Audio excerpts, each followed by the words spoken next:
You may identify with some of them, but that's okay, because there is still time to change. But of course, only if you want to. Bill Gates once said, "It's not your fault if you're born poor, but it's your fault if you die poor." Every day, thousands of people become millionaires in the world. The question that remains is, why do most people still struggle just to have the bare minimum? The reasons are many, but you can be sure that a large part of the answer to this question is closely linked to the signs that I'll be highlighting from now on. So pay close attention, because they may be responsible for the mediocre life you have possibly had for a long time.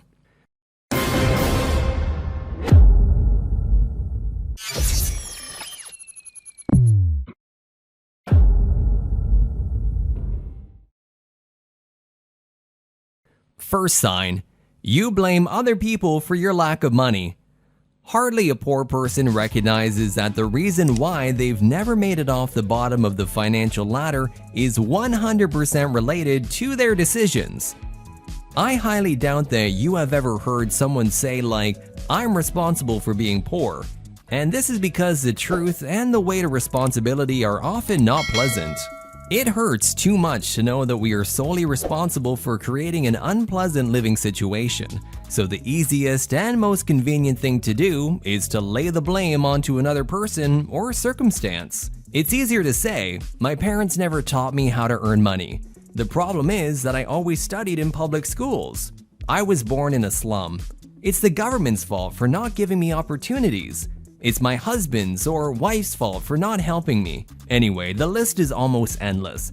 And yes, it is true that factors like these hinder the process of a person's enrichment, but they definitely do not make it impossible. Two people may have been born and raised under the same conditions. One might get rich and one might not. This has happened, happens today, and will continue to happen.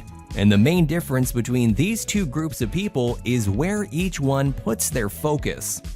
In cases like these, what typically happens is that while one focuses on the lack, on the unfavorable conditions, on the injustice, on what others will think, on why it had to happen to him, and on how much his life sucks, and the other group focuses on the possibility, on his motives, on what he will need to learn, on how hard he will need to work, on how temporary that unpleasant situation is, and on how much he is capable of turning the game around if he puts above-average dedication into what he sets out to do. The fact is that wherever you put your focus, you will feel, see, and hear more of it. In other words, you will attract what you focus on. And if you are putting your focus on hoping that the world or people are going to change for you, good luck, because you're probably going to have a very difficult life. In psychology, there is a term called self-conviction bias, which is a mental phenomenon that affects all human beings to a lesser or greater degree. This phenomenon means that while on one hand we tend to attribute our successes to internal factors such as intelligence, effort, etc., on the other hand, we tend to attribute our failures to external factors such as bad luck or the incompetences of other people. This is why it is so easy to blame others for our negative results, because this protects our ego.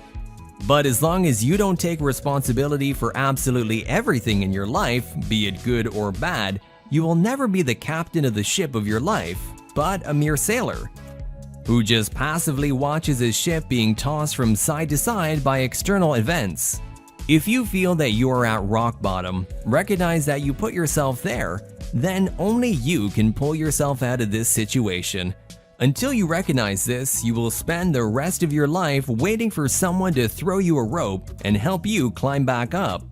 Second sign, you may say that money is not important. There is no greater naivete than to say that money is not important, but it is also not true to say that it means everything. Even the famous author of the book, Rich Dad, Poor Dad, Robert Kiyosaki, has the following sentence that sums it up well.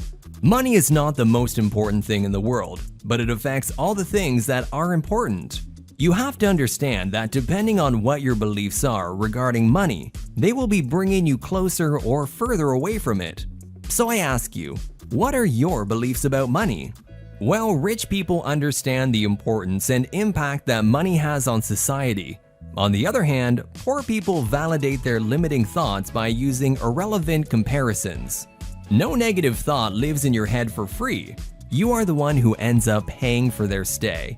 And as you've grown up, chances are you've been contaminated by society's limiting, narrow-minded, victimized beliefs such as money is the root of all evil, rich people are corrupt, greedy, and selfish, or the richer a person is, the less they have left for others.